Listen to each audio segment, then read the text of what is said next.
I'm never interested in bullshitting. We are going to not a mobile first world, we're going to a mobile only world. AI and like automation will never stop. We're gonna become robots. Nostalgia is the most underpriced asset in our society. I can buy a business for $80 million and sell it for 4.6 billion. Can we win? Like, can you fucking sell shit?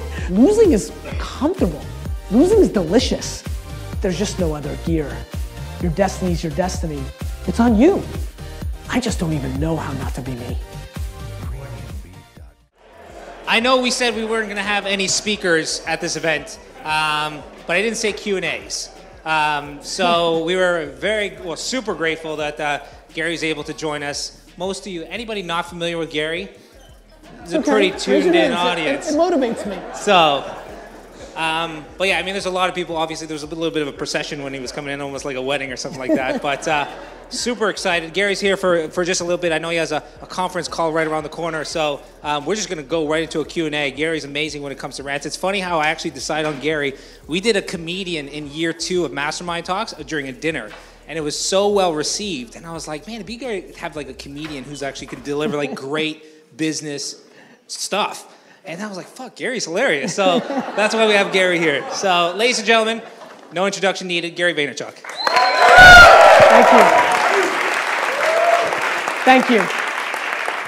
Super pumped to be here. Obviously a lot of friends that I know intimately, so that makes it a lot of fun. Yeah, I mean, you know, obviously a lot of what I've been focused on for the last couple years has been to actually push my brand into a place where I could go to an event and just do Q&A, which I think at the end of the day, knowing so many of you, you know, I'm always and will always be concerned about, can I bore people? Can it become boring? I mean, and there's a lot of you that really know me. The truth is, there's so few things I believe in. There's really only 3 or 4 true kind of like principles that I believe in. Luckily for me, and luckily for so many of us, we got to live during this era where everything changes so much. I'm baffled by people not understanding what happens when we move to a Snapchat universe. All the same shit that happened on every other platform that had people's attention, whether it's print or radio, television, or Facebook. So for me, thank God that the market's gonna move on an everyday basis, and thank God people get old. And what I mean by people getting old is at South by Southwest, it was funny, Chris Sacca exposed this thing in his big Vanity Fair piece, which we make fun of, but for years we had this very small group that at South by would get together at like midnight and go like literally just a small hotel room, just sit there, and we would basically, we called it the jam session. All it was literally, is Pinterest worth $1 billion? What do you think is gonna happen with Uber? And we did that for 7 or 8 years. It was really interesting to see where people were right and wrong, and it was just amazing debates, and I learned so much. But to me, the Q&A and the banter and the content is so imperative. And it was 2 years ago at the jam session where literally the founders of Twitter and Instagram and these tools poo-pooed Snapchat and like just really, it was crazy. I was literally emphatically yelling at them like, you guys changed the world. And everybody said the same shit about your product 5 years ago. How did you get so old so fast? And so, you know, obviously whether it's entrepreneurship or investing or running a company, I think for the people here that have had the time, because I know so many of you are so busy, in the last 6 months to a year, I've been spending a lot more time on what really has allowed me the privilege of standing in front of you, which is I'm not really IQ strong. I'm really probably, I would actually argue that I'm probably below average to average on IQ, but I do think my parents blessed me with over-the-top EQ, and my emotional intelligence and self-awareness and empathy and the way I built my, you know, the reason VaynerMedia has gone from 30 to 650 people and hasn't broke is predicated so much on EQ. And then consumer behavior, like projecting what I think you guys are gonna do before you realize you're gonna do it, has a little bit to do with that stuff as well. So thrilled to go anywhere. I'm really excited to do Q&A, and thanks for having me. So are you guys gonna mic it? Are you gonna run it? Great, let's just get into it. Just name and question. Cameron Harold, I've got a question regarding second in command. I ran a session today about your chief operating officer. I want to know who's running VaynerMedia for you and what makes the relationship between you and that person so strong. So that's an interesting question and an interesting time to ask that question. This Friday, my brother AJ, who's been the COO of VaynerMedia from the beginning, is leaving the company. I think some of you might have read about a month ago, AJ finally announced, because he's been very private about it, my brother has Crohn's disease. And you know, the truth is, and I know some of you know AJ and I are really different, you know, just like, you know, I'm much more, I mean, AJ's thrilled to have his 7 friends and I'm desperate to like be deep friends with every fucking person in here. And so we're, you know, so AJ was no question, you know, the COO of the company for the first 5 or 6 years. Over the last year and a half, we knew this was coming, so we commoditized him out. There's a guy by the name of James Orsini who ran, you know, for 25 years, ran big agencies, Saatchi and things of that nature. You know, the truth is, and something I've been talking a lot about with my own friends, not as much publicly, maybe John, very few people know this in this room, maybe 1 or 2. I really run VaynerMedia. I think because I play Gary Vee as my side hustle, and because I'm good at it, and because I work 18 hours a day, a far majority in this room, including people like Dan, like people like Yannick, like people that I really know, I don't think really understand how much I actually operate the business. And so, for me, every operational decision runs through me. I've got a lot of context on it. I'm there, and I think the key, and I'd be curious, and we can maybe talk afterwards. I think the key for me in having a number 2 or number 3 is less about them running it in the way that you framed it. It's more about them complementing the things that you're not good at. Like, I'm very self-aware, right? Like, for example, knowing that 20% of you, a lot of you don't know me, but I know, knowing the ones that know me, knowing that 20% of you didn't even like me on first impression at a conference or things of that nature, like self-awareness is imperative. And as an operator, I'm very self-aware and I know what my shortcomings are. And so I think for anybody here that's looking to scale, I think there's way too much pride in this collective room. Like, nobody here is good at everything, and that's super real, and I think we all know that. And we have strengths and weaknesses, and I think I've been a guy, and I've watched a lot of companies do this at scale. I really believe on tripling down on your strengths. I'm not a big fan on working on your weaknesses. I think you have to be dangerous in your weaknesses. Like, I'm not a dope when it comes to the finances or the other things that I don't want to do, but I'm far from being interested in being world-class in it. It just doesn't leave enough room for you to be world-class at what comes natural to you, which is always gonna have more upside. So it's been AJ, it's gonna be James. I'm building something else, I don't know, I'm sure a lot of you that have bigger organizations, if you're not in a solo entrepreneur land and if you run companies, one of the things that I realized I did at Wine Library, and I'm gonna make it official at VaynerMedia, is I'm gonna create something called Office of the CEO. So there's gonna be these 6 people, and they're my family. They're the inner circle. They're the people that nobody else in the company tells anything to because they know the second they tell them, they're gonna tell me, right? They're, you know, everybody's got that inner circle. And by the way, some of them are ranked number 5 in the company, and another person might be number 174 salary level. So now I'm gonna make it official because they just help me scale. When there's that level of trust, I think sometimes people silo a level of trust just to your right-hand woman, right-hand man, like 1 or 2 people. I actually am looking for scale. And so I'm gonna build a 5-6 person team that basically is just gonna take care of the thing that's the most important to me right now. Like we just landed one of the biggest banks in the country. I can't even announce it yet. One of the biggest banks in the country. It's gonna be 30% of our revenue. It's an enormously big client. I really need to make sure it goes well. I need to put everything on it besides the great team I put on it. So they'll keep an eye on that, and then they'll keep an eye on this one employee that I think is a superstar, and they're gonna vet it.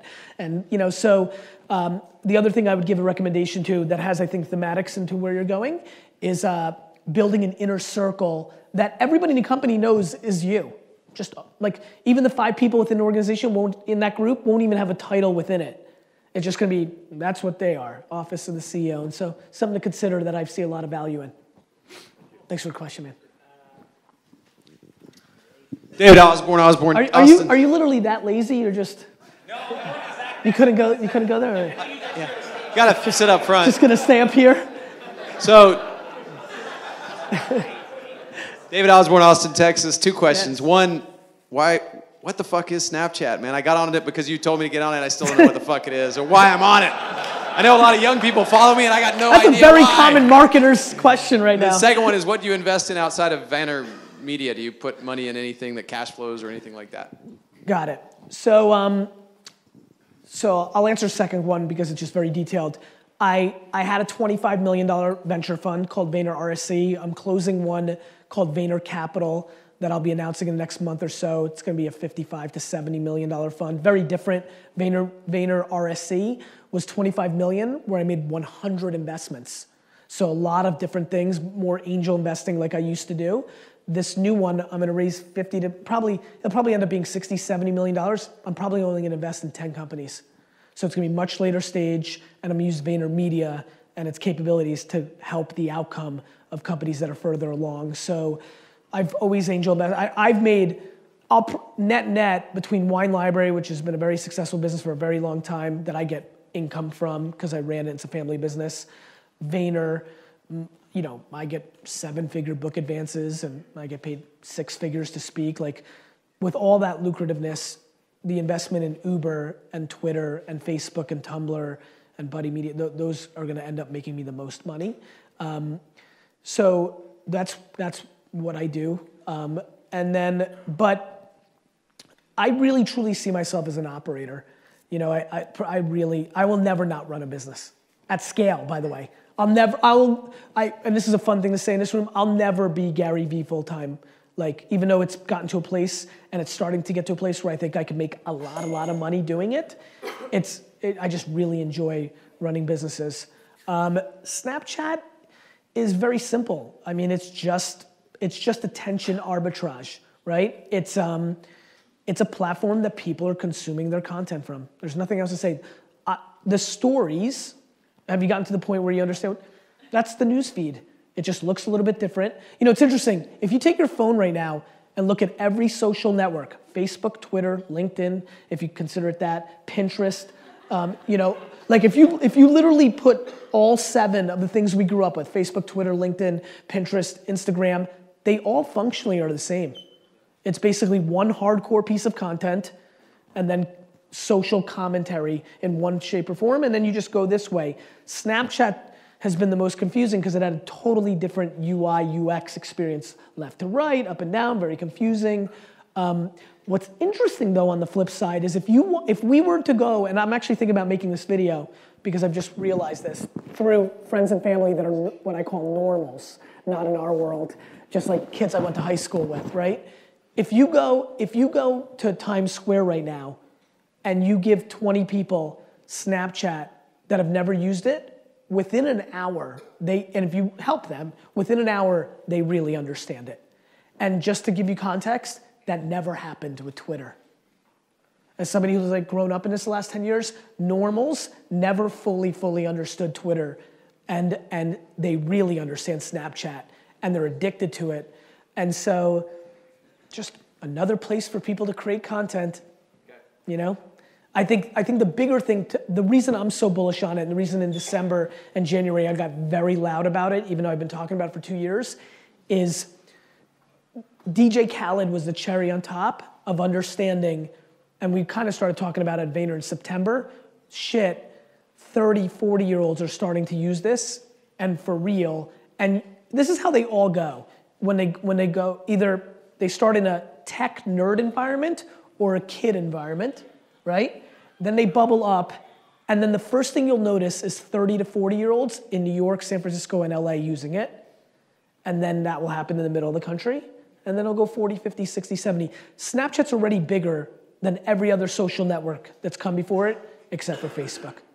Already, right now. I mean, Instagram, yes, but like Instagram's such a weird one because it got bought 500 days into its life cycle. And so it got vigged so much by Facebook. And so it's just an important place, man. For this room, there's no more important place right now to figure out how to storytell and do what you do, how you communicate, what you sell, except contextually, you have to figure out how that works in a Snapchat environment. Because the biggest fear I have for people that are entrepreneurs, growth hackers, smart, doing their thing, is we are going to not a mobile first world, we're going to a mobile only world, right? Like, I'm on a 3-day business trip right now, no laptop. This is it. That blows my mind. Like, I'm literally not, I mean, that's just crazy to me that I don't have my laptop. I'm running business, like I do stuff. This is not like, you know, and so there's a lot of people here that rely on their tactics in a digital environment based on landing page optimization and all the things they think about in a desktop universe. And so, A, what you're doing on your website and how you're storytelling to the world, you have to figure out mobile only. And B, and probably more importantly, as you guys know, it's being contextual and relevant in all these other channels as well as being relevant in your home base. And so, that's that. Hey Gary, my name is Zach Obrunt. Hey, Zach. The question is, I've heard you mention before that you think of VaynerMedia as like 650 people to leverage you. Yes, the scalable version of my marketing so talent. What's the thinking both from a why perspective and a how perspective of doing that versus the more typical agency model of trying to remove yourself or make it more self-sufficient without you? Well, it is self-sufficient without me. And why don't you hold the mic because there might be a detail here. Yeah. It's fully self-sufficient without me. Okay. I think, again, in the same way as your first question, again, this is, I always think the paradox of how I run shit and like what I'm excited about to keep you interested for 10, 20, 30 years. Like most of what it looks like is going on isn't. Like, I think you'd be very fascinated by the fact that, I don't know, of the $100 million in revenue VaynerMedia will do this year, 60 or 70 of it almost has nothing. Like, I don't even know like nothing. Like, they're not buying Gary Vaynerchuk. They all, like, of course, once in a while they may think that, but we're very clear that this is an agency. So it's very self-sufficient without me. But why it's the scalable version of me is the craft that the agency is doing. Meaning, we're leaving a ton of fucking money on the table by not doing banner ads, by not doing search, by not doing a ton of shit. We probably left $25 million straight up on the table by not wanting to build websites. So when I say it's a scalable version of me, my main plan 7 years ago was, how am I gonna buy the, as I started meeting Zucks and Travis and Zoc, I was like, fuck, I'm not these guys. This is not who I am. And back to self-awareness, I'm like, so I'm not gonna make my money the way they're gonna make their money. So 7 years ago, I'm like, how am I gonna buy the jets, right? And so, and so I decided that what I was better at than all of them was I could sell shit better than them and like stuff. And then I kind of gave it a lot of thought for a year and I said, there was this guy by the name of Dean Metropolis. He's just a private equity guy, but he did something I believe in. I'm a very big believer that nostalgia is the most underpriced asset in our society. It's, for example, had I been further along, and I wouldn't have seen it, but had I been further along, it would have made sense for me to buy Marvel in bankruptcy and then make it into movies and make $1 trillion. That makes sense to me because the Hulk has been around for a while, like Spider-Man matters. So D. Metropolis bought tuna under the sea tuna fish. He bought Pabst Blue Ribbon beer. He bought Bazooka Joe gum. And then he just runs them better and flips them. For me, I want to buy brands like Snickers or Puma or Lacoste or, I don't know, Timex or Peter Pan peanut butter. I want to buy brands that have been neglected and underpriced, run them through the VaynerMedia machine, and then flip them. Because those are the kind of things you can, like, I can buy a business for $80 million and sell it for $4.6 billion if I can do what I've done in 2 businesses that I've ever run, which is grow revenue extraordinarily quick. So that's what I set out to do, which meant I was gonna have to eat shit for 10 years at the height. And again, Dan, a couple people here, you guys knew me, like I had a lot of leverage in 2007, 8, 9, 10, like I was in it. I was in it.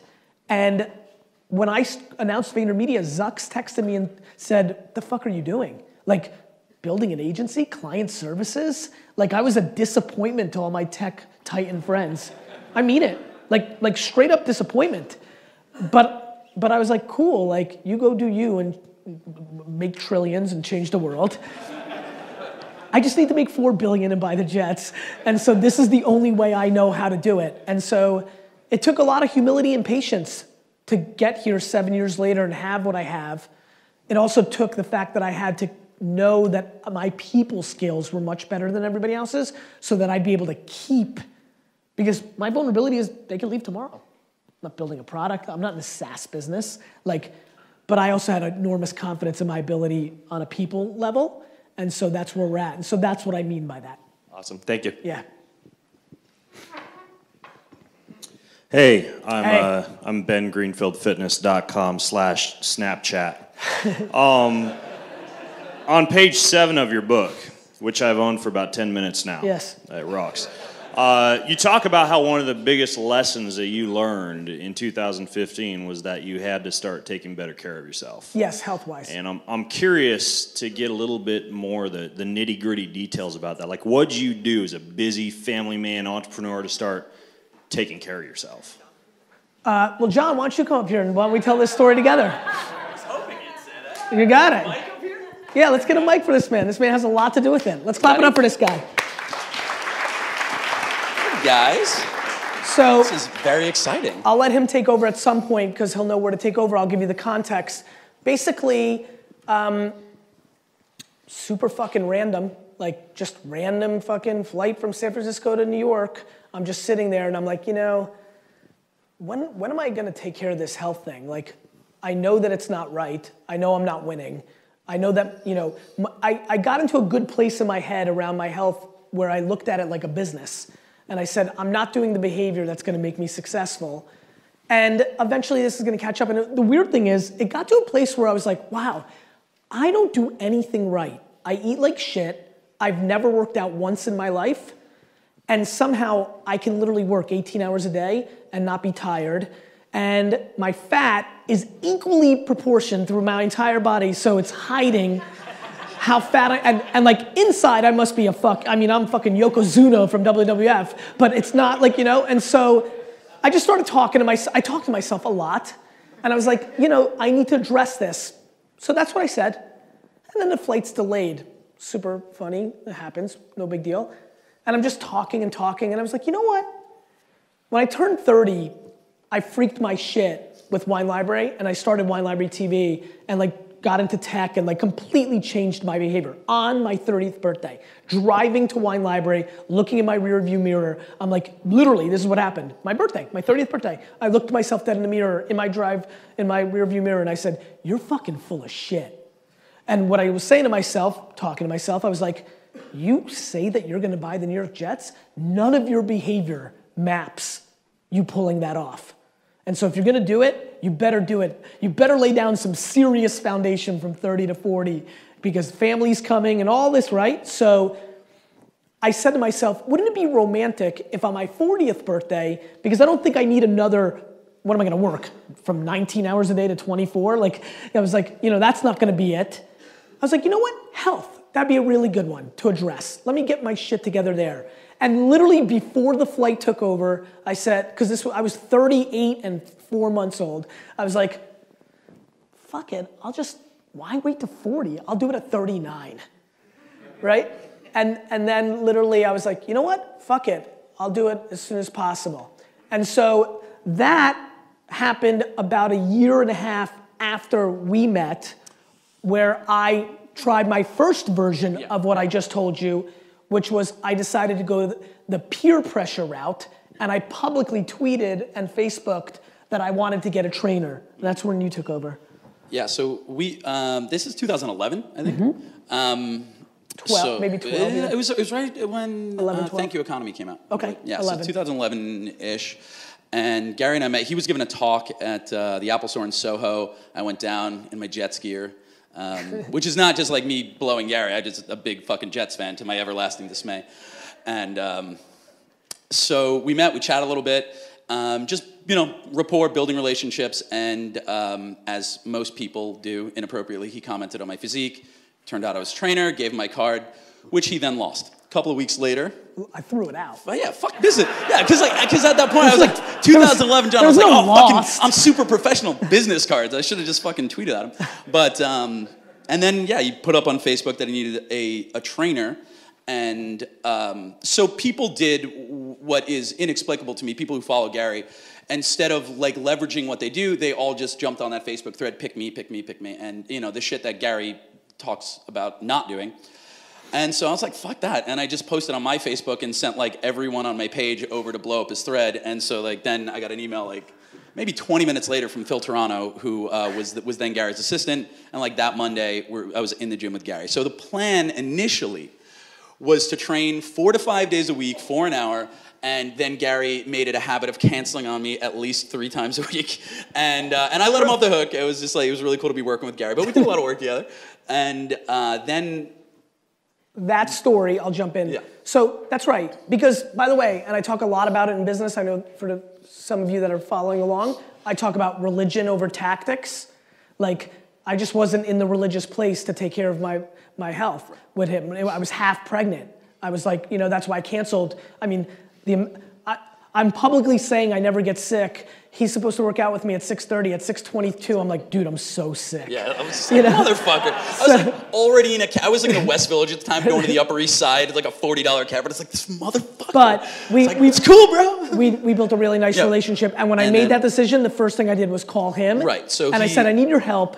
Yeah. And what my plan was what I realized, by the way, in that moment, was I was not held accountable to myself. Right. And so he called me and he said, I have this crazy idea, tell me if it's retarded. What I would like to do is hire someone to be completely in charge of my body. I want to bring them on full time as staff, and they're going to be in charge of my food, they're going to travel with me, take care of my workouts and everything. And I said, I think it's a great idea if you don't fucking cancel on them all the time. And but you have to find someone who's good. You know, you gotta like someone who sits in the Venn diagram of being good enough for me to feel comfortable recommending them to get. I had moved to LA at this point. I was no longer eligible for this job.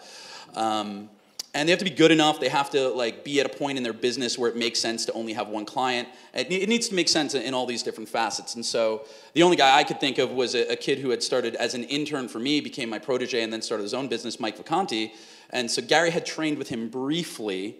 And then that was even worse. And he was 4 months, like 4 months. They did like 3 sessions. And so I was like, Mike will kill it for you. He really is. He's a great trainer and a phenomenal dude. And I knew that he had the right mettle to be able to work with Gary and travel with him 300 days out of the year at points. And so that's how it started. And so Mike became the CEO of Gary's body. And since then, Gary has made tremendous physical changes, and it's also given him a lot more energy. And that's more or less the genesis of that. Has not given me more energy. I'm just fully has not. Now, he's less broken than he was. No, I mean, look. I mean, do I expect at 57 or 7? Like, I'm not naive that there's so much good that's supposed to happen. But like, I never want to say things that haven't happened. I don't have more energy. What I do have is, at least my left glute is now active. That's true. Was not active. That is something I have now. Who knew that a glute could go so inactive? Yeah. So go sit down. I got more to do. Here you go, man. Thanks. Good to see you. Love you, buddy. So. The answer is, and this is how I believe about every business. Like, I talk a lot about fitness entrepreneurs who are so good about their physique and the regimen and all that, but then in their business, they're looking for the secret or the 12 courses that don't let them do the work. Once I made the religious decision to do the work, and I had one interesting unlock that maybe can help you in some way. I figured out in that really zen place, I was like, fuck, it's because I'm not competitive with myself. I don't give a shit if I run 4 minutes and 9 seconds, and yesterday I did 4:11. Like, I'm competitive with everything in the world but myself. And so I realized I needed to be held accountable to another human. I work out every single day and don't cheat and do, like, I've been unbelievable because I don't want to let Mike down. And because I know every morning I'm gonna go on the scale and Mike's gonna know. Like, I've suffocated myself. And now and by the way, Mike's tenure of 2 years all in is done July 7th. I have a new guy starting and for 3 years. And I'm very comfortable saying this. If I was ever to stop doing it, I would revert back. So many people after 6 months or a year like, all right, Gary, like, you don't need Mike anymore. Like, you got it now. I'm like, absolutely not. It's the accountability to another person is what was the breakthrough for me.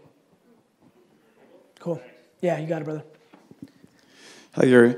Hey, man. I'd like to ask about chatbots. Do you think that's going to be the next big thing? Should we be investing in chatbots? Like bots in general? Or like Messenger as a platform? And yeah, I mean, look, it's huge in Asia. there's enormous opportunities for bots to make life more scalable, things of that nature. So yeah, do I think bots in messaging apps are a pillar? Yeah, I do. And I think it's gonna take 3, 4, 5 years for it to be like at real scale, but it's like talking about search in 01 or email in 96 or social in 07. I think it's a real genre. And here's what's more important. It's kind of like Google Glass or other things that have not worked out. Whether it works or not, AI and like automation will never stop. We're gonna become robots. So whether bots on Messenger become the way you win is far more irrelevant than the fact that you get the taste of what the concept is, so that if in 2 to 4, 7, 9, 14 years from now, it's VR augmented execution that breaks through for you. The thing that pisses me off is how many of you have not used Snapchat because you think it's a waste of time in case it's a fad, and you don't realize that tasting the execution sets you up for the next thing. I wasted a fuckload of time on social cam because it was a fad, except it taught me 90% of what made me successful on Vine and Instagram video and Snapchat. And so please, enough of like, well, what if this is here tomorrow? Who gives a fuck? It's here right now, milk it for what it is, learn what it means, and it's gonna iterate on top of that. And that's why I think bots are massively important for this group, not because you figured out what bot to make on Slack or on Facebook Messenger to build your business, but because you'll learn what bot thinking is, how humans interact with augmented, and then like learn from that and ideate. You got it. Hey, I'm Dave Asprey, the Bulletproof Coffee guy. Hey, man. Hey. You mentioned earlier when you were hiring a personal trainer, CEO of your health, pick me, pick me, pick me, all over the place, right? I'm dealing with the same things. What do you do to prevent the people from coming into your circle who are there as basically brand parasites? They want to be there for 3 months or 6 months, say, hey, I work for Gary Vee, right, and then go out and build their own brand and probably steal half your shit. Like, how do you get around that? So, first of all, I get around it by not being crippled by it. So, I'm just not worried about it. Like, it's a cost of entry, and it's a byproduct, and actually, I'm actually flattered by it, to be very frank with you. So mentally, that's where I'm at. Number 2, I'm never worried about stealing. Like, it's interesting that you brought that up. I try to give away all my shit all the time. Like, to me, one thing I've learned is that 99% of people won't do anything with your information anyway. It's all execution, and especially what I do for a living, I'm trying to figure out new platforms of attention quicker and better than the market. So, I mean, by the way, pre-roll YouTube video. There's 9 years of content of me saying it's shit, except 6 months ago, Google changed it, and now you can target people's Google search behavior in pre-roll video, and all of a sudden it's fucking good because I know exactly what your intent is. I don't give a crap about Google's bullshit demographics. No longer am I crippled by, are you really a 33-year-old African-American female in Houston? I don't give a shit. I know that you searched the Houston Rockets, so I got what I need, right? So, you know, the truth is, I've got it in a mental box where, like, I understand. The one that's probably bothered me the most is jab, jab, jab, right hook. So I wrote a book called Jab, Jab, Jab, Right Hook. Give, give, give, and then ask. Unfortunately, so many think it's give, give, give, and then take. Even more scary, I don't like when I watch people give me things I don't want and then expect me to give them things and then be like, what up, bro? Jab, jab, jab, right hook. I'm like, fuck you, dude. Like, I didn't want you to send me your bullshit t-shirt.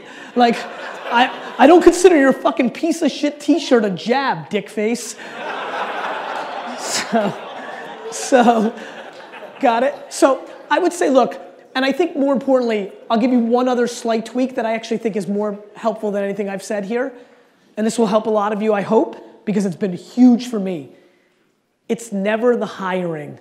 Too many people here are crippled by hiring and making the right call. It's about the firing. So if you're gonna let somebody into your inner circle, don't worry about what their intentions are or if they're full of shit. Once they get in, if you can taste it, get them out. Got it? You got it, brother. Hey, Gary. My name's man. Dev. I'm a Hey, search Dev. guy. Awesome. And I wanted to ask, what are some of the keys to new business growth at VaynerMedia? You guys scaled immensely fast over the years, up to 100 mil, right? So what were some of the keys that basically led to that growth in new business? The pillars that got us there were, number one, culture internally. Because I think, so I'm a big fan of B and C players. I'm gonna give you a lot of things, like the hiring and the firing. Another one that I think has that same ethos is I'm actually very fond of average players on your team. If you're going for scale, if you're gonna build a 4-person company, you all have to be ninjas. I get it. But if you're building a 700-person company, you don't have 700 A's. As a matter of fact, if you really break it down, anybody that works for somebody else isn't like you. There was no me working for you. So number one, it was the acceptance of not being crippled. First, hiring ultra fast. The hiring process at VaynerMedia is, are you alive? You're hired. You know? like the inside, like the truth is, it got a little bit better than that when I got out of the equation. But when I hired employee 30 to $150, people barely got off the elevator, and I was like, here's your punch card. You know, like people were like, especially people that, a lot of the early people like knew who I was, and they thought it might be hard. I mean, they couldn't believe, I was like, you like sports? Nah, you're hired. Like, it was just whatever, because I realized we were growing. And here's something very interesting. One thing that you have to understand is you can't be the judge and the jury for the market. One of the reasons I grew it so fast was we were so ahead of the market with social media marketing and strategy that even if they were B and C players, I knew they were A players to the market. So my B and C could walk into Campbell's Soup and seem like a super A. So I think one of the things that, if you're great at search, what you need to understand is who you're selling to may not be as great as you are, and not that, and please, I want to make sure I'm being very, this is what's great about having time to give these detailed answers. I'm not talking about selling stuff you don't believe in. You gotta understand, a lot of people, so I had, you know what's funny? I had a lot of no men and no women around me. Like, for somebody who's so hyperbolized, I like people who like push back against me. I need the context. So a lot of them pushed very hard in 2010 and 11 of like, Gary, what's the ROI? Like, right in my team, like, does this mean anything? Does this help the client? And I educated them, like, look, and this was before there was paid social that could drive the business results we have now, so it was very organic. I go, look, here's what you have to understand. They're paying us $5,000 a month for the amount of content and strategy we're giving them, and just the IP for $60,000 a year is a gift for these companies. They're paying $5,000 right now for the catering bill on their bullshit commercial, right? So it's about contextualizing. And so one, it was the culture, like keep continuity. The amount of people I have, our voluntary turnover rate is 75 to 100, like it's unbelievably better than the market. Two, it was my brand leadership as a, you know, I mean, I had a real, what do you mean I had? I have a real fucking racket. I get paid $100,000 to go and speak and then land $1 million accounts. It's fucking good. You know, like, so, you know what I mean? Like, it was funny, I saw you shaking your head to some stuff right now. I always pay attention to who's vibing with me when I speak, and I use their positive energy to keep my momentum going. This one Toyota talk, small group, maybe this size, and there's just one guy giving me vibes, like, you know, mentally I'm like, I'm gonna go thank that guy after this talk. Guy ends up being the fucking CMO of Toyota. And this was a dealership, like Northeast Dealers, you know? Like, and so, this speaking, my brand, and then finally, and this will always be tried and true, as charismatic and as cool as I am, as much as we have continuity, there is no $100 million. There's no 30 to 650 people, 3 to 100 million in revenue in 4 years without doing good work. So the biggest growth we had, the biggest, was somebody at Pepsi being blown away.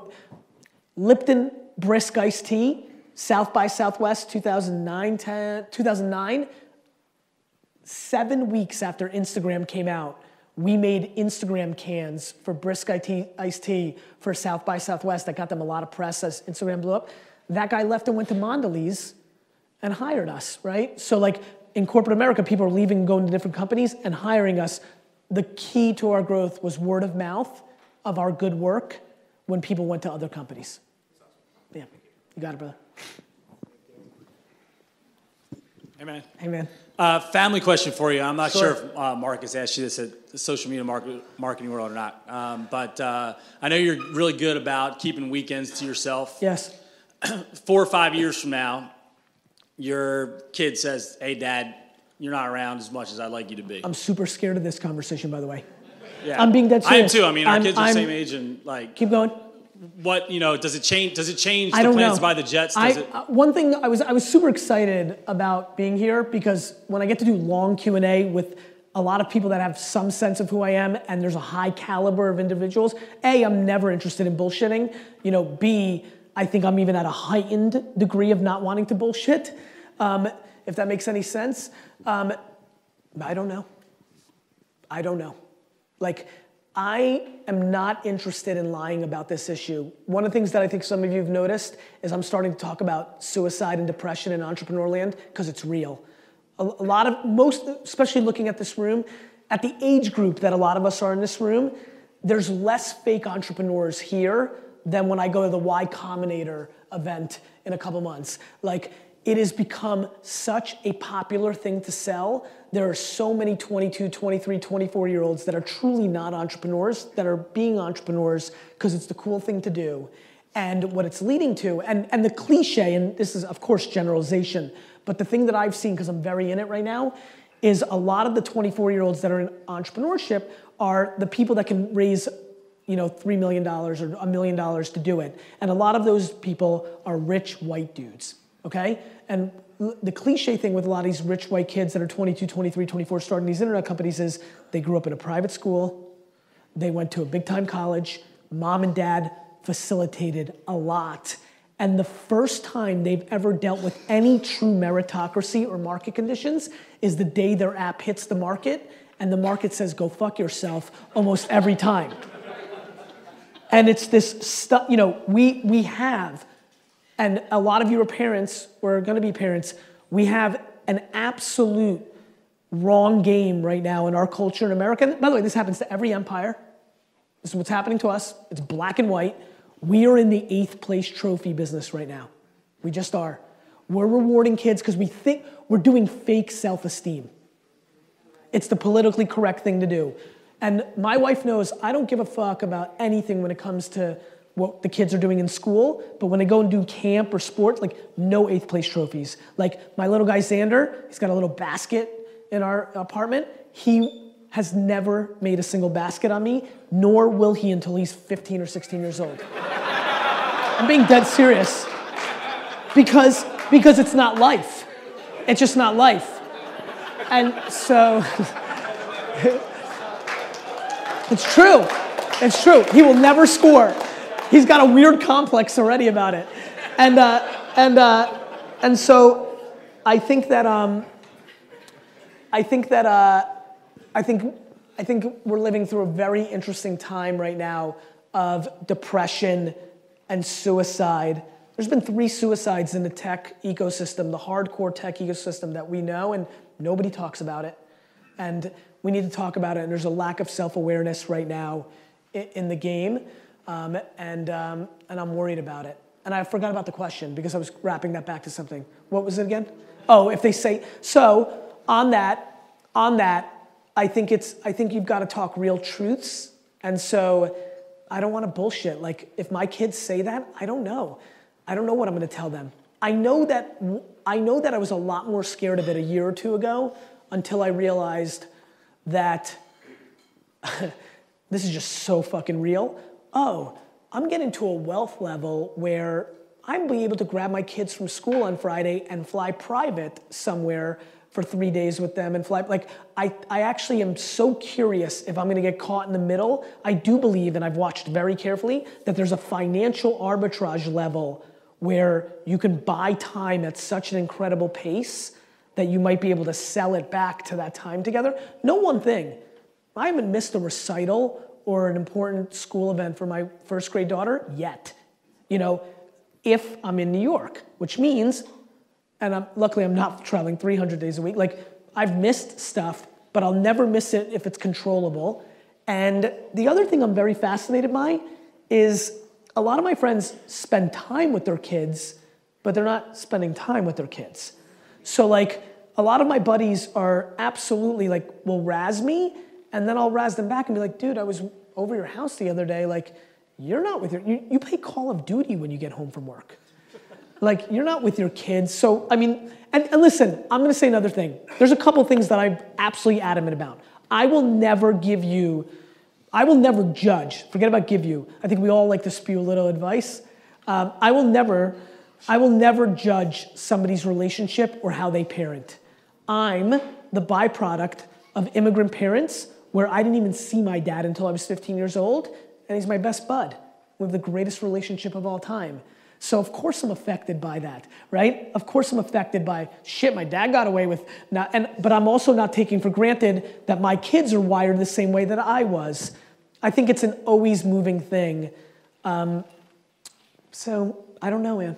I don't know what I'm gonna do. But I just know my truth, which is if I'm not happy, then everything else breaks. And if it makes me unhappy not to hustle and do my thing, that's a vulnerability. And that's a real truth that people don't want to say out loud, which is, I know what the politically correct thing to say here is. I know what everybody wants to say, but I'm suffocated not being me. I'm suffocated not being me. And my kids are way worse off if I'm unhappy than being happy. And so I don't want to let them down. I'm taking 7 weeks vacation a year. It's hardcore quality time in that 7 weeks. And then with weekends, I actually weirdly think I need to work more. I'm like, fuck, there's 2 days a week, I don't know, it's, I'm concerned about it because I don't know my kids well enough yet, right? I don't know where they're, I know the way Lizzie and I are building them, and I'm hoping with the DNA that they have that they're gonna be extremely self-confident and self-worth and a lot of those kind of things that will keep them into a place where that won't be as much of an issue or concern, or their worth won't be wrapped up in my behavior. And I mean that. Like, one of the things that my wife and I share, and it's probably the foundation of our love affair with each other, is we don't fucking give a fuck about what anybody thinks, including each other, think about each other. I came home the other day, I was like, Liz, you have to tell me about your side dude, because you really don't give a fuck. Like, if I texted Lizzie right now, I was like, hey, ran into Jordan and Dan and John at this event, and we're gonna go to Korea for 9 months to work on this new startup, she would literally text back in like 2 minutes, be like, do you want me to pack? Like, it's unbelievable to me how much she is an enabler of my behavior. I mean it. And she does her thing, and so I don't know, and it's the most interesting variable in my life, but I'm convinced that I will never go as far as the market wants me to, because I know myself too well, and I just won't be happy if I can't do me.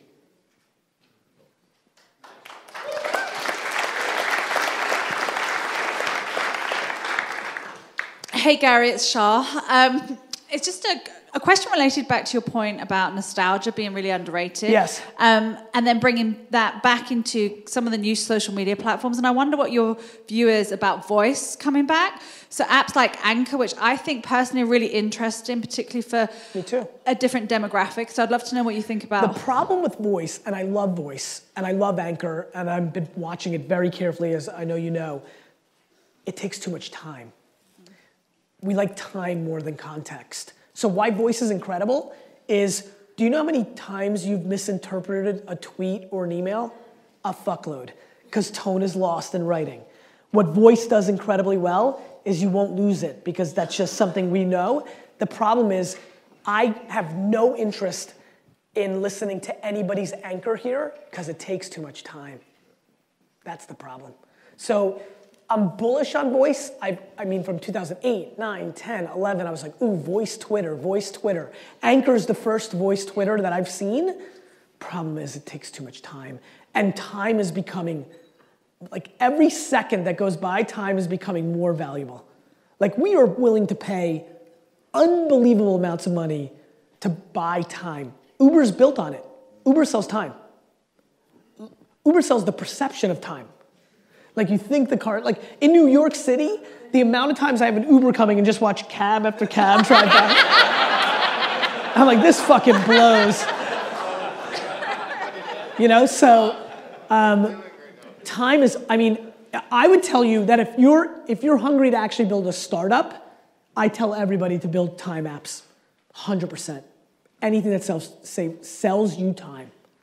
That's why the Postmates and the same day deliveries and, I mean, all that stuff, time.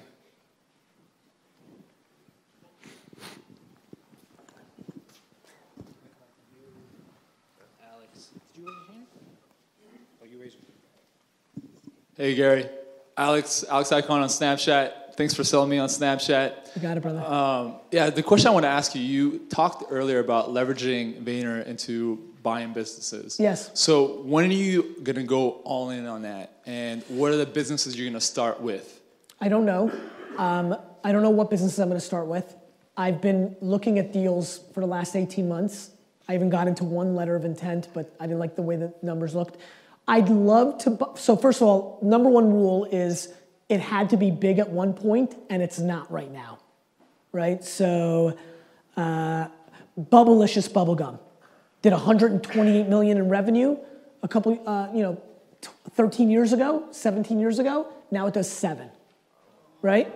So like, there's a lot of things like that. Like Green Giant food sold not too long ago. You know, like just think, Fila. Remember Fila? You know, like. And, for all you hip hop heads and Grand Hill fans, like it was big for 48 seconds, right? Like Z Cavarici pants, so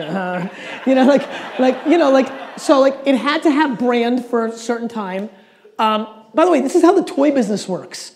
Like My Little for anybody who's 40, like I am, or in that general range, if you go into toy aisle now, it's our toy aisle. Because we're parents now, and we'll be nostalgic, and we want our kids to play with Strawberry Shortcake, and G.I. Joe, and Star Wars, and My Little Pony, and da-da-da-da-da-da. So it has to be underpriced, had to have a lot of revenue, and my preference would be that it would skew very strong, 13 to 30, because my marketing behavior usually starts there, and it's underpriced there.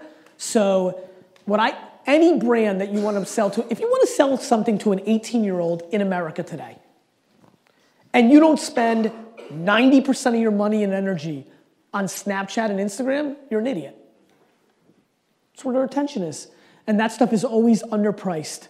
Snapchat and Instagram influencers and Snapchat marketing are underpriced, grossly underpriced right now. The way search was grossly underpriced when I started doing it in 2001, and there's long tail search SEMs that are underpriced, but the word wine is not 5 cents a click anymore. And Facebook advertising 24 months ago was the greatest steal in the market when I was yelling about it, and everybody was like, no, they took away everybody got romantic. They took away our organic reach. Who gives a fuck? They took away your organic reach and they gave you the best ad product that ever existed, in return. And it's the same thing right now. You're debating Snapchat, it's a fad, and then in 24 months, you're gonna be on it, and you're gonna not land grab as much, it's gonna be harder to build a fan base, it's gonna get noisy, the early users are gonna stop buying from it. Like, it's just the same fucking pattern recognition forever. You got it. Hey, Gary Cole. What's up, man? What's up? Quick first question for your fund, the 50 to 70 million. Yeah. Is it open to outside investors, and what's the maximum offer or buy-in? So yeah, we still haven't closed. The minimum is a $2 million check, and super happy to talk to you about it. Perfect, thank you. That was just real quick. Bigger question. Was talking to Yannick today, yes. And you know about Thrive, where you spoke. What do you think about someone who's in a startup including a social element or a give, like a Tom's Shoes, in the startups today for the millennials that seem to be, and again, what Yannick was citing today, research showing they're more inclined to buy from someone that makes a difference than someone that's just making a profit? Yannick's right. The problem is marketers ruin everything. So what's happened is my data shows, and what I'm looking at is that the trend has already swung the other direction.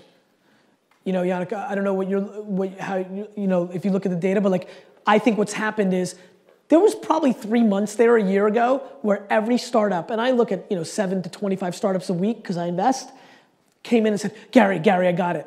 All right, listen, I have an umbrella company. It's an umbrella. And for every umbrella you buy, we give an umbrella to some poor dude in Seattle.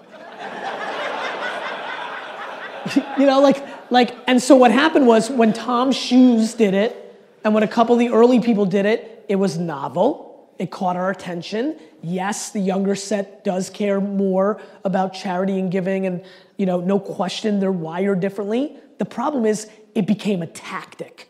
Every scumbucket marketer that I know started a startup that had a buy one, get one, give one, and it became tactical, and now there's 8,000 of them out there, and now it's just noise. It's the same old game, supply and demand, and so I think there's an opportunity. The problem is, where's the intent? So many people now do it because they think it's the hook for their business to succeed, not because they actually give a fuck about curing a disease or helping somebody in an underprivileged environment. And when your intent is fucked, you lost. And that's real, and you guys know it. And you also know that you've done many things that where your intent was wrong, it was tactical, and it never wins. So if your intent's, what's that? Amen. Amen, brother. Thank you. It's true. And so I think, can somebody tomorrow start a company that's buy and give and win? Absolutely, if it's their truth. A, it's harder to break through because there's so much shit. And B, unfortunately, there's just not so many people that have that truth.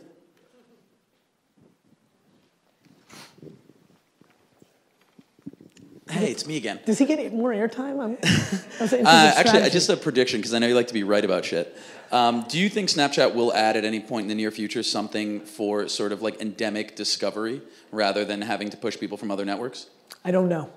And I do like to predict, and I feel comfortable. Reason is Evan's done so many things. I don't know Evan well enough to know what he's going to do. What I do think is that Snapchat's going to do something very smart in the way they're doing the stories thing. How many people here actually like Snapchat and use it as a human? Like, not as a marketer, that's me. I mean, as a human, you like it. So you notice how they went with continuous stories? Yeah. I think they're going to do a very smart ad product in between people. So that's what I think they've set up. That I'll predict. I think there was no reason to do it except the continuous content gets stopped. And I think it's really cool if you go programmatic. If you really think of data, think about you follow Gary Vee and Tim Ferriss, and you can actually buy an ad in between those two people. You can buy an ad between Kim Kardashian and Toyota. Like, you'll have the data to know what the continuation is, and you can insert a 5 or 10 in there. I think if you do that, boy, I would buy the shit out of that if I actually knew the two media entities. I would just understand who that person was and what they were interested in and be able to create and sell in that environment. Maybe two questions, 3 questions left. No, we can do a little bit more. I'm just going to try to be late for my call. This is too fun. Hey, Gary, Diana here. How are you? So I'm great. How are you? Good. So if Snapchat's on this side, yes. I kind of see meditation on this side. Okay. I know you're very kind of futuristic and have made quite a few predictions on the meditation side. Obsessed. I'm really curious, how do you see meditation playing out as a consumable in the marketplace? Is it events? Is it online? Yes. Everything? Yes. Meditation is the fitness industry over the last 20 years. That's meditation in 20 years is a foundational pillar in American consumer society. Mental health is the next physical health. Everybody here in 20 years will have there'll be the lightweight version of it, like, yeah, there's some cool little app and it just makes me sleep better or escape and then there'll be more extreme stuff. And the truth is, like, just so everybody knows, and I appreciate you knowing that and people that follow me, I know really nothing about it. I just know consumer behavior, and I know when I see the tea leaves, I just know it is going to be, I'm 100% positive that the next retail explosion, like that looks like SoulCycle, or like Blockbuster Video is going to be meditate. There is going to be a Starbucks and SoulCycle of meditation, the place that every trendy, rich, cool person goes to and sits there.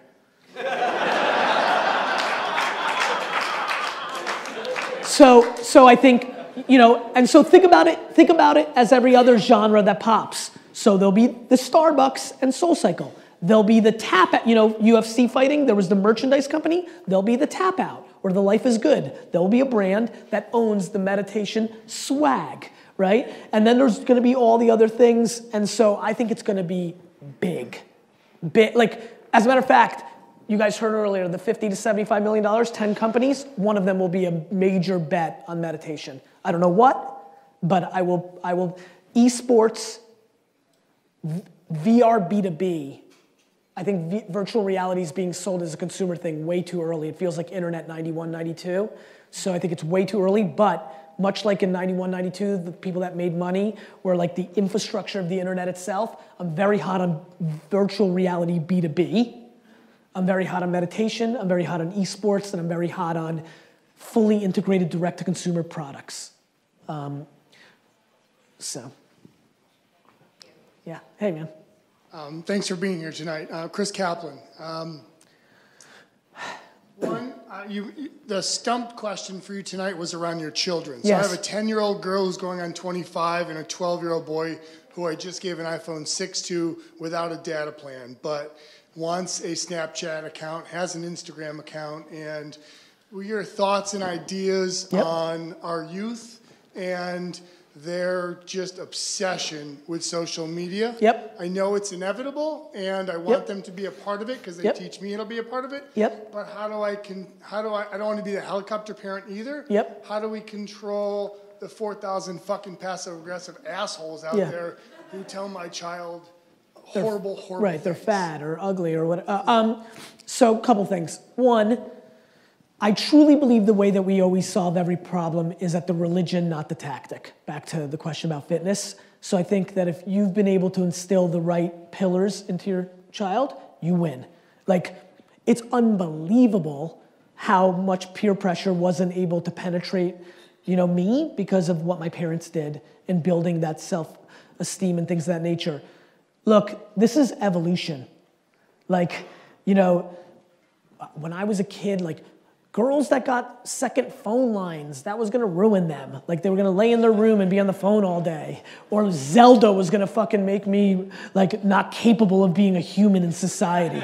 Whether it was video games or whether it was punk music or rock and roll in the 70s or whether it was Elvis shaking his hips, what Miley Cyrus did 4 years ago on the MTV Music Awards that got everybody freaked out is tame on Instagram. Evolution. And so I think you've got to instill good principles into your kids. It's unbelievable how many parents have come to me and said, I'm not letting my son on Snapchat, right? Because they're scared of sexting, because that was the headline for Snapchat. Meanwhile, I'm like, does your son have a phone? Yeah. Does he have the internet on his phone? Yes. I'm like, he can go to jizzhut.com pretty easily.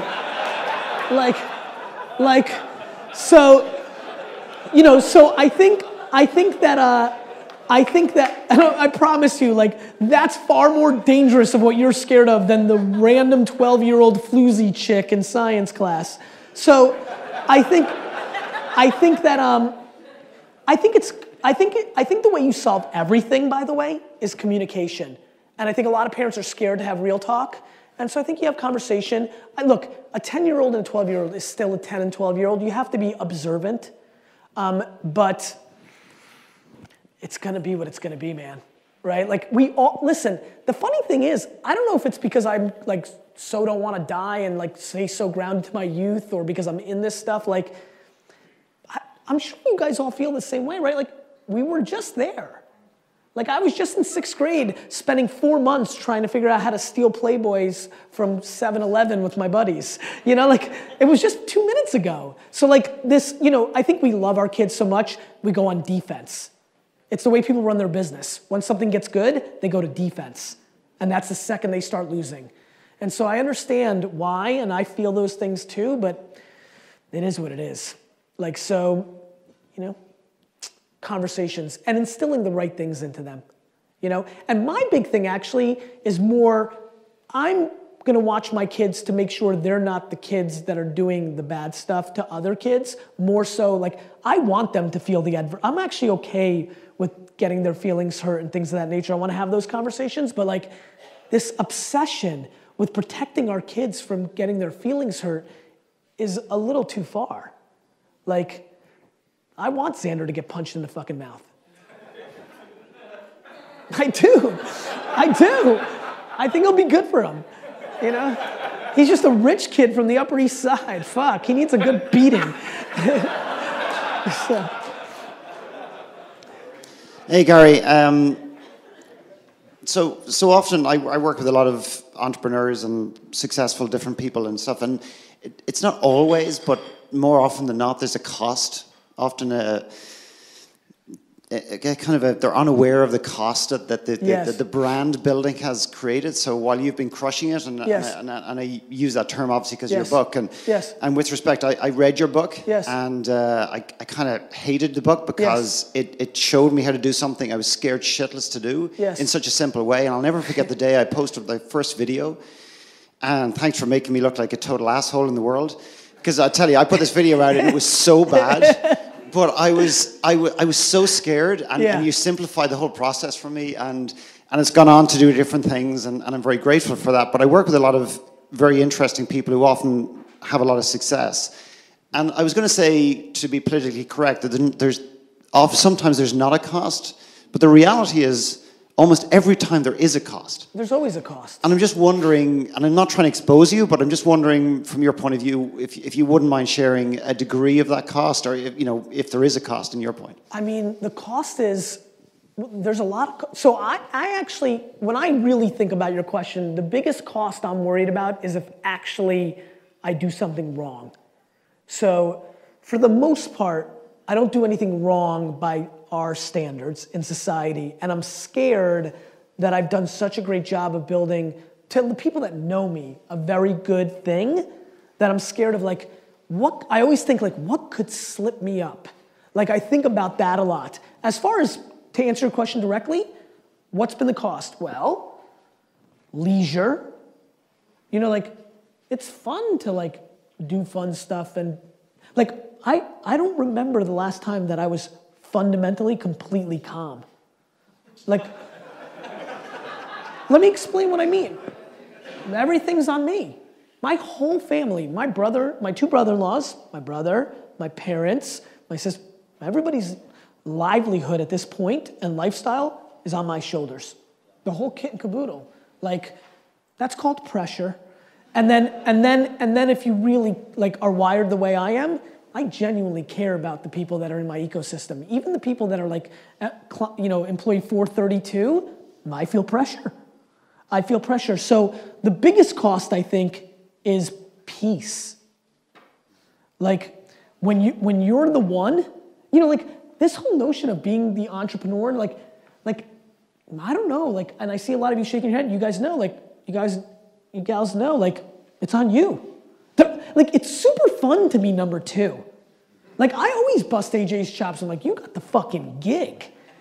Because, like, when the whole thing's on fire, like, you still can go, what are we going to do? Like, right? Like, for me, I think the biggest thing I gave up was, like, and I'm doing it right now. Man, it's been, 8th grade, 9th grade. It's been a long time when I didn't recognize that not only my life, but pretty much everybody else I gave a fuck about in the world was predicated on my behavior, period. Like, for real. So peace of mind and like that is just, you give that up. And I've given up a ton. I mean, the first 5 years of my marriage is one of the great regrets of my life. Like, because I was hustling so much, like, I easily and should have and desperately wish that I went on 2 more weeks vacation with Lizzie to Paris and Japan and just ate sushi for a week. Like, and I didn't. And I don't get it back. And so it makes me very conscious of the kids' stuff. And so I've learned from that behavior and I've been much better with the kids. 7 weeks vacation, still, I don't even like saying it out loud. You know, like, and there's other things. Friendships. There's a lot of good friends that I have from high school and college that I don't have a relationship with anymore that would have been very fruitful in my life that are just gone. Pressure is tough, man, right? But for me and for a lot of people in here, there's just no other gear. Your destiny's your destiny. So I'm not naive. I don't think it's so great being me. I really don't. I love being me, but I recognize why me is not great on paper. Like, I truly believe that there's a much sweeter spot in our society than the one I sit with. I romance it as the guy or girl that makes like $347 a year as a solid exec, has ridiculous work-life balance, goes to every fucking Little League game, has 4 weeks like, you know, but I just don't know that gear. I don't have that. Do you think that people like you exist to pull people into the gear or the middle ground where I'm sorry? Do you think people like you need to exist in the world to pull people into a space where they can have a bit more peace of mind? In other words, that you pay a price for that. And this is a very personal question because I'm like, despite the fact that I'm always in front of people, I'm speaking or whatever, it's very, very extremely lonely to do what I do. It's the loneliest. Yeah. Dude, there's nobody else. Like, if you were truly, truly the number one of your thing, there's just, what else? Like, who? Where? Like, I talk to no, do you know that I never talk to my wife about work? Goose egg. And I think that people in here that have that same thing, they realize, what am I going to talk about? 99% of my day is fires. I'm in the business of eating shit. Like, do I really want to come home and tell my wife that, like, I don't celebrate victory. Like, the biggest vulnerability, one of the weakest things, one of the things that I'm doing worst in my company is we are killing it and we don't celebrate dick. Like, we win a count, like, yeah. Like we don't even talk, I'm, like, I don't know. All my energy is spent on the negative. It's what I do. It's what you have to do. Because if you don't address it, it becomes cancer and becomes your vulnerability. And so, I get it, brother. I think there's a huge price to pay. You know? A huge price to pay. But I would not have it any other way. I'm happy as shit. Because I'm living the game that I was built for. But this is why I'm so scared of the reverse. I'm scared of the people. The cliche thing is everybody right now at Princeton who 5 to 7 years ago would have went to Bain & McKinsey, made a lot of money, met another attractive, smart person at Bain & McKinsey, married them, bought a second home in the Hamptons because one made $740 at fucking Goldman and one made $297 at this. That same fucking person today is starting a startup and has the Uber for maids. And is going to lose. Is going to take a 3 to 6 year setback, is going to lose equity in their ecosystem, is going to have a bruised confidence because they weren't as an entrepreneur, as a one, I only want to lose. Like, losing is comfortable. Losing is delicious. That's why I love being a Jets fan. You know, so I'm worried, actually. It's so funny who I'm trying to talk to these days is the people that aren't built for what you and I know. Because it's super glamorous. Like, this is why I'm visceral to what's going on Instagram, and you've been hearing me talk about the bullshit entrepreneurs who rent watches, planes, girls, baby giraffes, and then sell people on how they got it because they allude to they having it versus renting it, and then selling bullshit, and they're selling entrepreneurship that is not what entrepreneurship is. It's just not.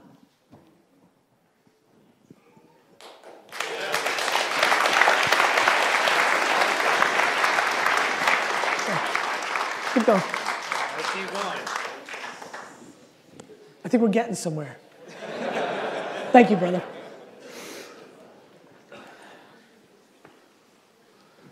Hi, Gary. I'm man. Steve. I'm a behavioral profiler.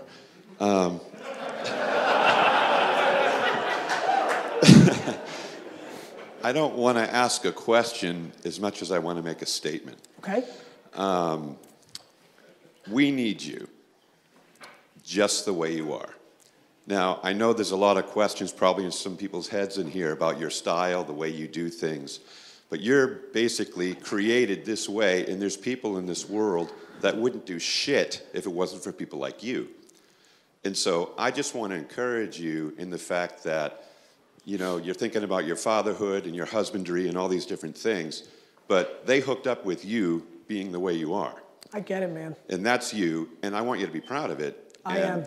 And I know that. I but really I am. just want to say that appreciate for that. everybody else. And listen. But this is who you are. You're like a modern day prophet for the business world. And Elon Musk is another one. I mean, you're an anomaly. You're not normal. And listen.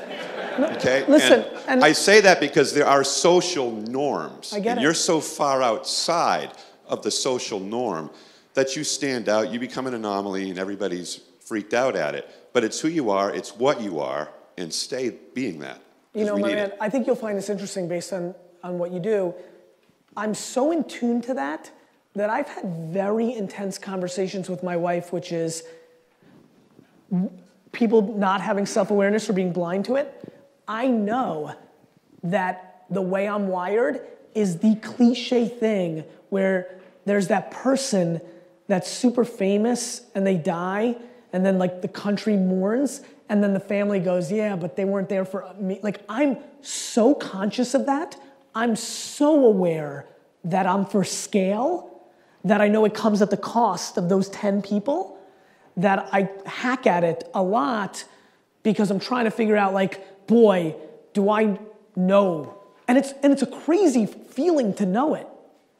Like, it's a crazy feeling to hear thanks for like, I don't know. Like, you know what else, by the way? It's super easy for me not to get caught up in it. Like, I didn't do anything. My mom and dad had sex at the right second. Like I didn't do anything. Like, this is who I am. Like, this has always been who I was. Even, it's so fun for me to have my grammar school and middle school friends pop up because of Facebook. They're telling me shit that I long forgot, and it's just the same shit. Like, there's something about the way that I communicate that makes people see it slightly different and then allows them to do something with it. And so I'm not running from it. I would, if I can do anything to hack not doing the cliche thing that happens to people like me, which is the people closest to me lose the most, the people furthest away from me win the most, I'd like to at least do that. But other than that, I just don't even know how not to be me. Well, thank you.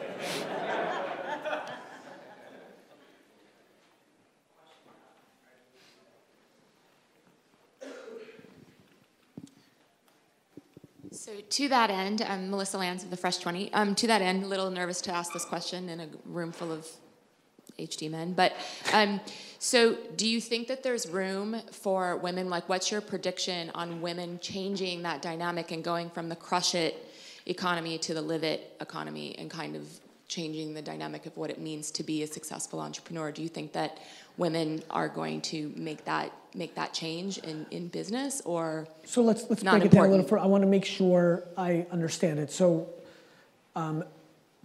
give me a little more detail. So for most of the highly successful women entrepreneurs that I know, they're less of, like, they're not concerned about crushing it. They're concerned about like living a holistic life. So that you mean with children, like go in details. Not even children. Just having a little bit more of a balance, being more connected to the people on the ground, to their friends, to their family, like living in a way that they don't have to make the sacrifices that you're making. Yeah, look, I mean, 99% of the dudes don't want to do what I'm doing either. Like, there's like, so look, couple things. One, boys and girls are different. Like, it's just in what way? Yeah, and so you know, this has been a very interesting topic. VaynerMedia was built on female leadership. I wrote the first check into Birchbox after they had 50 no's. Like, I've been I have a higher percentage of female entrepreneurs in my ecosystem, and I get all this credit, and I feel terrible about it because the reason I've done these things is I'm actually prejudiced against dudes in a world where I think EQ, in a world where it has been proven that EQ is not more favorable to a woman. I'm being prejudiced to guys that they can't be as EQ oriented as women, even though I am.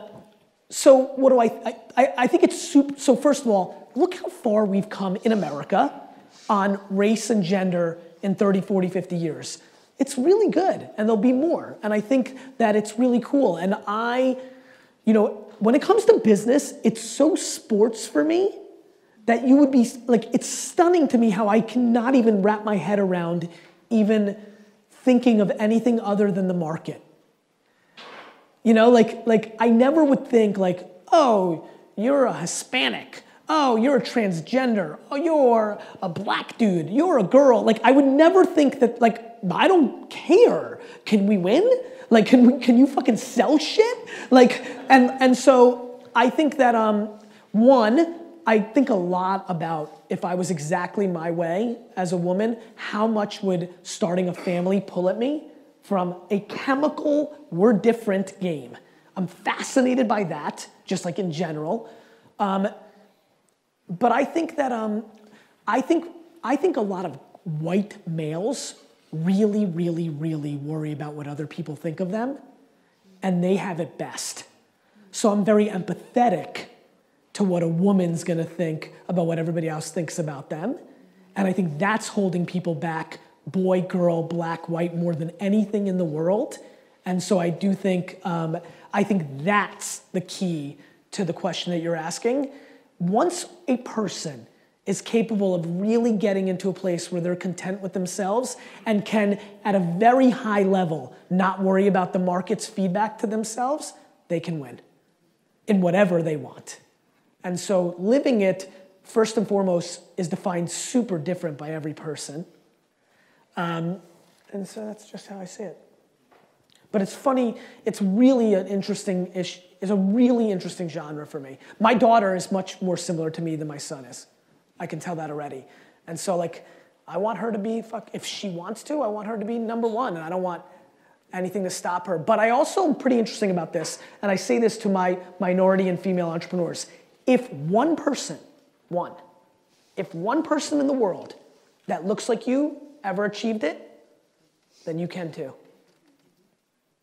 Like, there's this big argument right now with a lot of my female entrepreneurs. They're like, it's so hard to get money from white man VCs. I'm like, getting VC money is nothing compared to the market. Like, the market's much tougher than Dickhead Don on Sand Hill Road. So. No, but I think you misunderstood my question, so I didn't do it right. Well, so let's my question's not about women equality, because I don't think that I think I could do anything that any man in this room could do, and maybe better. But my question is, do you think that women business leaders are going to change the culture from the crush it culture to no at all? Nope. Okay. No, that's awesome. Like, it's interesting. Because like we're living in this world where our concerns are different. Because I don't think the crush it culture is really the culture. Really, I don't. Like, it's just one of the subcultures.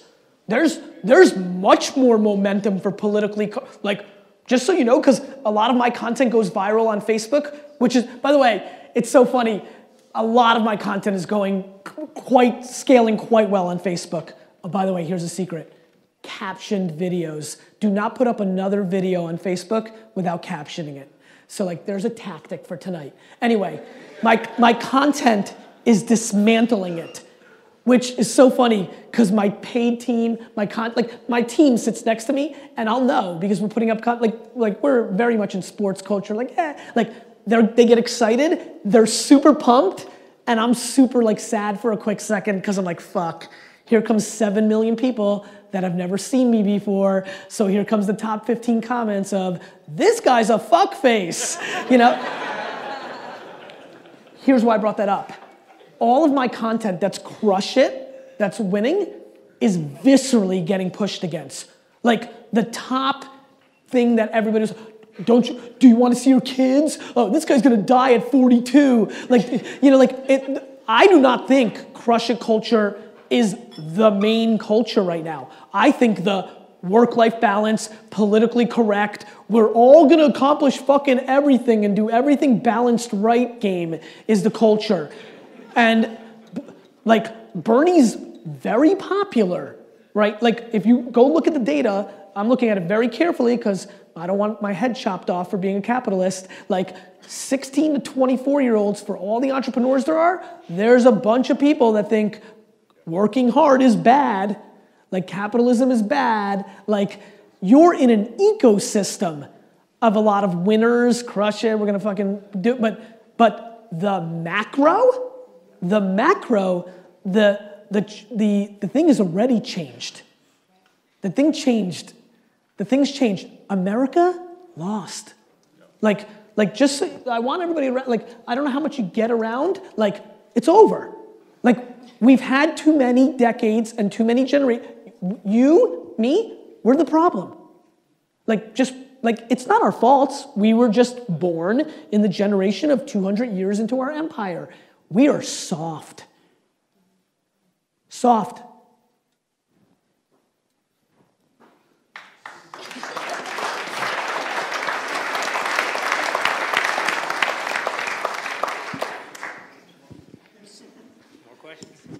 Gary, you talked quite a bit today about self-awareness. How do you build and sustain self-awareness? I don't know. I hate this question because, fuck, I really want to give a good answer, and there's people that do different things that feel like, I don't feel like I have a grasp on how to teach self-awareness or maintain it. I know I have it. I know I rely on it. I know that there's people that I've seen people talk about how to do it. Like, I respect that that may be true. I've never dug under the hood or watched somebody do it. I have seen this, and this is something for a lot of you that are building things to think about. I have seen a lot of my people grow in their self-awareness out of the safety that I've created in the environment, in the culture of the company. And so within safety, they've been able to expand their emotional intelligence. But I don't know, man, but boy, let me tell you something. For that gentleman or whoever, like, if you know how to do it, if there's a way to really do it, it's the drug. It is the game. It's unbelievable how powerful it is if you have it. It just saves you, makes you likable, makes you like yourself, it makes you understand shit. The other thing, you understand there's something that comes along with it. There's a cousin of all these feelings. Empathy is something I live on. Do you know that nobody's ever let me down? If you really understood why I'm so damn happy, and I really am, it's because nobody's ever let me down. Because I actually have zero expectation of others. Like zero. Because I understand. I get it.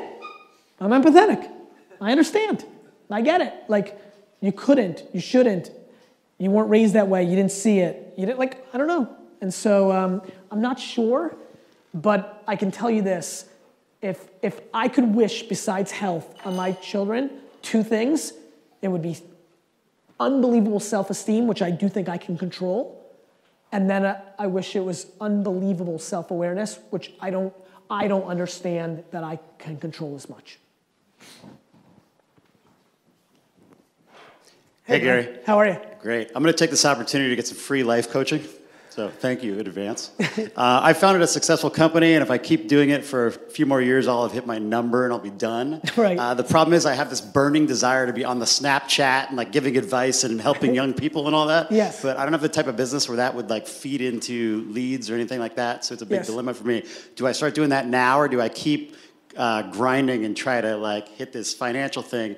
And my girlfriend asked me last night, she's like, well, if you died, what would you be happier about, having that dollar in the bank account or having your book published and helped a lot of young people? And I was like, oh, fuck. So I just wanted to throw it out. Seems like you found the right girl. I think my answer to that is you should do both. I don't, like, what I would do if I were you, and what I normally do in these situations, is I would audit the rest of it. So like, So like, let's get real. You willing to get very real with me? Let's do it. How many hours do you work a day? For real, don't bullshit me. 6. Do both. Okay.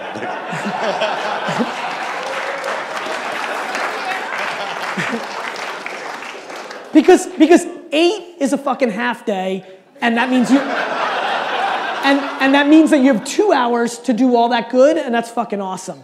Really. You know what's funny? I want what you want too. It's what I do so much.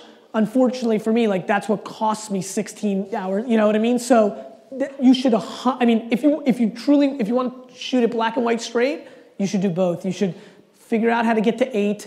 Hopefully it doesn't take time together. Hopefully it's coming out of, I don't know what the fuck you're doing with your other fucking house of cards, surfing. I don't know what the fuck you're doing, but like 2 hours a day you can find to give advice and do that stuff. And it is, you know, it's so funny, like doing the whole personal brand thing and being out there. It's such a double win. Like, depending on how much vanity and like that kind of stuff you have in, it gets to scratch that. I mean, I was waiting for my car today in LA. Some dude was flying down the highway, almost died, pulled over, was like, Gary Vee, just left. Like, that's the biggest high ever. Like, I was so pumped. And then on the other hand, and it's an equal, I don't think it's better or worse for me. I mean, we're all wired different. The emails of people who are like, hey man, you really helped me. Like I was signing up for all this crap. I did this happened. You know, it's so, it's intoxicating for people to email you and say that you changed their life. I have that happen every day now. It's crazy, you know? It's crazy. So if you're feeling a yearning towards it, you should do it. Awesome, thank you. Yeah, man. Gary, you talked about fires and fighting fires, and I think that's a battle that probably all of us do on a daily basis, right? So yes. I have a two-parter question. One is, what do you fuck up on often? Yes. And when you lose, how do you not lose the lesson? How do I not lose the lesson? So I love losing and I hate losing, right? They're like polar opposites. So the thing I most fuck up on is that I think I can do everything. I have big eyes, you know, fat kid cake, right? Like, I just have big eyes. Because I work so much and I work so hard and so intense, I always think that I can pull it off. So sometimes I'm just trying to do 78 things and you can't. That's my common mistake. I'll always do that. It's because somewhere deep down I still think it's working out because I think it's a net game, but it is where I fall short. On more than a micro level, probably on 3/4 micro all the way up to macro. For me, I don't know if it's the same reason that I remember everything that's ever happened. Like, I remember everything. Like, I remember Flowtown. Like, you know, like, I remember everything. Like, just fucking everything. And so because of that, I guess, I don't lose the lessons because I could never, ever understand why someone would knowingly make the same mistake twice. So, yeah.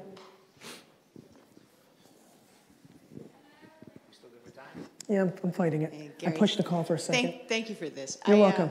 Wanted to ask you a question back. You were talking about self-awareness. Yes. And where do you get most of your self-awareness? Is this one of the things that you feel like you've had, or Yes. or is it life lessons? Is it really the shit, like the hard moments? Can you give some examples of where you've had some I think it started big awakenings, I guess, right? Yeah, you know what? So I realized somewhere around sophomore year of high school that suddenly way more people than I wanted found me annoying. That was probably the first time I was like, maybe I was losing my, like, I remember that. I remember early high school being like, wait a minute, they're not highly entertained and finding this interesting?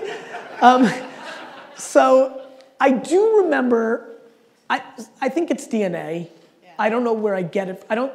When you said I do remember from 12 to 18, I found my way how to make this more palpable, and I thought I really owned it and got great in it until I became more of a public figure, and every time a fucking piece of content on Facebook goes viral, 4,000 people say I'm a dick face. Right. So, you know, I think that I think that I try to deploy self-awareness as much as possible. And now I'm self-aware that 20% of people on First Impact are not gonna like it. And so I do think it came from the lessons of life. Like, I think one of the things that one has to do is accept themselves, right? And I think once I did that, then it didn't hurt so much to have 2 out of 10 people not like it. Because the cool thing with me is I also have 3 out of 10 people that like it so much and think it's the coolest thing they've ever seen, and you just play it out. And then for me, because I know I'm grounded in very good truths and principles, I get a second at bat at it, which is it's so rewarding for people that thought you were a douchebag to turn and become an advocate. I would tell you probably the 50 biggest advocates I have on social initially hated me.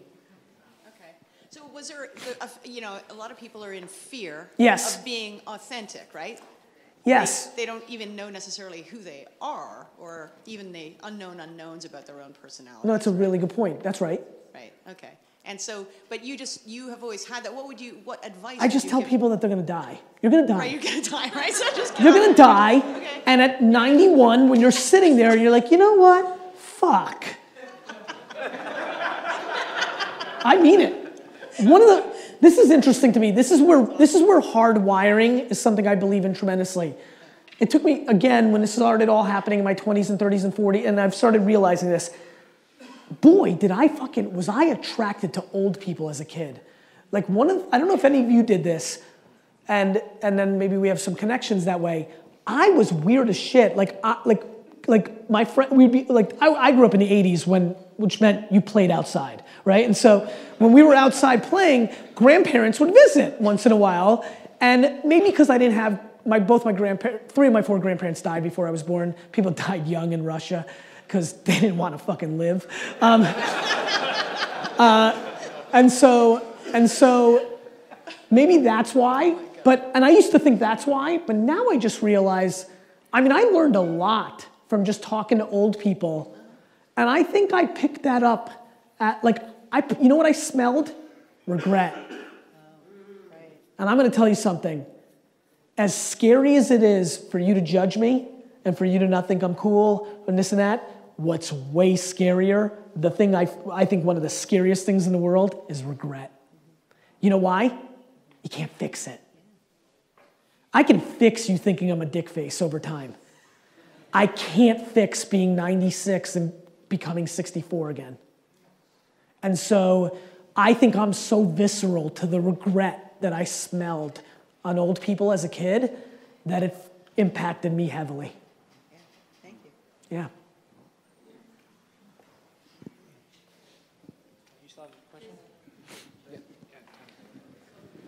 Hi, I'm Tanya. Hey, Tanya. Work with teen entrepreneurs, have 4 of them here, and I was just wondering if you could give them a piece of advice as kids that are in high school, 15, 16 years old, that are running successful companies, trying to balance, everything in life. Yep.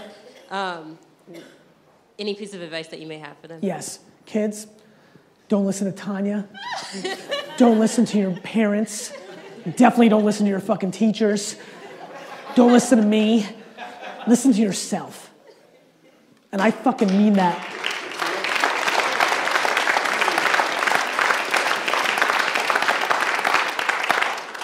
You'll learn. If you're wrong, you'll learn. And it's much better to learn by tasting it than reading about it or being told about it. That's my advice, Tanya. You got it. And by the way, that's advice to entrepreneurs, right? That's not advice to operators who are gonna be CEOs of Fortune 500 companies. They've got to listen to parents. They've got to, they're gonna play that game. But if you're an entrepreneur, it's binary. You've got to go completely the other way, because the market's the judge. And it's back to what you and I talked about. When you're the entrepreneur, it's lonely. Mom's not there to save you. Hey. Hey. I'm a New Yorker and a Jets fan, so. I love you already. Jets. I also love your hair. Oh, thank you. You're welcome. I think you kind of sort of answered sort of what I was going to say. I'm kind of new to not giving a fuck. Okay.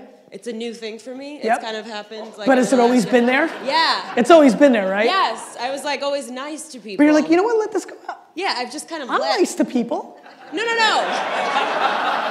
I know, but I feel less responsible for people's feelings. Let me tell you something real quick, and some of you know this. I'm only razzy on stage when I'm not talking to anybody individually. I am actually very uncomfortable with confrontation on a one-to-one level, and I would never, ever think about hurting somebody's feelings. Why? Yeah. You know, so I'm it's, with you. You know, it's just when I'm more visceral when somebody else is doing something to I'm more of like, he's being mean to him, and that's when I'll jump in, you know? Yes, and I don't mean just being mean. I get it. Although I have no problem with confrontation whatsoever. I'm a lawyer, so it kind of, and a New Yorker. But you know what? I apologize. I would actually argue my biggest weaknesses ever was my visceral reaction to confrontation, which made me very bad at firing for about 10 to 12 years because I was terrible at it. Like, I was terrible at it. I was so full of shit. Like, I would never give any critical feedback, and then you just walk in and be fired because I got pent up enough courage to finally do it. I was terrible at it. And I was really bad at it, and it's something I'm very embarrassed of. And the worst version of it is it's how I broke up with girls, and I hate to say it out loud because I want to be really, like, it's the single thing I'm most embarrassed of the way I broke up with girls that I dated because I wasn't a man enough to break up to their face. That felt good. It's good to get the poison out. All right, go ahead. We forgive you. Thank you. So my question really is like, what's the ROI on like not giving a fuck and being unapologetically yourself? Because that's kind of where I'm at. Okay. Speed. The thing that when you're not spending any time worrying, you're spending time on executing. Speed. And I like the way a lot of you reacted to that because that's a weird answer to that question. But I can see that a lot of you caught it and some of you understand it and do it. Speed is the game in what we all do for a living. And if you're not worried about dwelling on what people think, you're in execution mode. And I do everything in my possession, everything in my power, to put myself in full execution mode at all times. Awesome, thank you. You got it. All right, now I have to go. I love you guys. Thank you, that was so fun. Thank you.